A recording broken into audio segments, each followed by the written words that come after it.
The interesting thing is that you feel in that moment that you can't do anything else until something wakes you up. And for Julie, it got to the point with her kids that something woke her up and challenged her to take a different approach. And this is what I'm going to raise as what I call a new leadership mindset that I call redefining the game. And for Julie, this is where you start questioning, do I really need what I thought I needed to prove I was successful? Do I need it to come from outside? Do I need to have that vacation, the home, the car, whatever it was I set my targets on? And you start asking your own criteria, your own currency for what you measure as success, right? And in this case, Julie went into a period of intense soul searching. Oh my God, my kids don't like me. This was all for them, right? How many people make compromises because of kids? Compromise at work. What would you say? It's a pretty good number, right? Most of what I hear is a mortgage and kids. It's the reason people feel like they have to play along with the game. But she went into this soul searching and said, you know what? I started wondering why I thought so much about what other people think of me.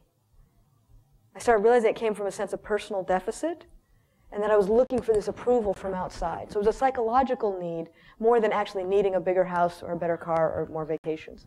Once she recognized that, she reclaimed her own sense of authority. And the next job she took as another executive in another company, she took them through hard times, but she said she did it the way she thought was right, that came from her sense of natural authority. And she made a decision that for her, being a professional meant also being a good person. There were a number of people, I think it was a huge pattern in the interviews that I listened to, and that I spoke to people about, that they made this shift to realizing they had more freedom than they thought.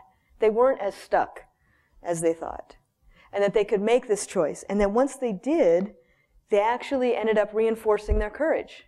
And that's one of those things about courage, right? When you take a risk, you actually do something, you kind of, I can do this. And especially as you do more of it, then you get skills for it. And some of the things we assume that are not possible, people actually completely blow your pictures about that. I'll give you one example of somebody that I saw redefining the game that was, I have deep respect for this fellow. He was a junior loan officer in a global conglomerate that had a financial services arm, making loans on apartment buildings. And he had a loan for an apartment building in a neighborhood that was never going to be able to pay back the loan, right? In the recent economy, he would have taken that loan, right? And tried to sell it off and would have gone from there. But he said no. He said, I'm not going to do this loan. Well, it turns out the father of the person applying for the loan was really high up in government and was friends with the chairman of the company. So he got a memo handed down. This was long enough ago that it was a paper memo with red ink all over it. Who the hell is holding up this loan? Let's get on this right away. Why are we stalling on this? 5 levels of executive down to him. Make this loan. What would we have done? We're going to lose money, we're going to lose it, so as long as you're willing to eat the $200 million, whatever it's going to right. be, then we can lay out the trade-off for them. And that's one good way to do it. The play the game approach would even be a little more soft pedal than that and say, play the game approach. No, that's more the redefine. There are many of us who would say, I'm a junior loan officer, I'm in my first year, I'll just do the loan. But he redefined the game.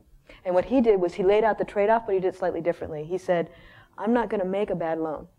I made a commitment when I signed this company to help the company. This is not in the company's interests. But I would love for you to show me where I'm wrong in my analysis. And they went through 4 committee reviews, and every one said, you know what, it's a bad loan. And it ended up floating back up to the chairman of the company. And he said, fine, got it. Can't make the loan. Went back to his crony, said, you know what, we shouldn't have taken that loan. Right? So here's someone way down in an organization who was able to influence all the way up. And I think that probably rippled through multiple other decisions because he was able to do that.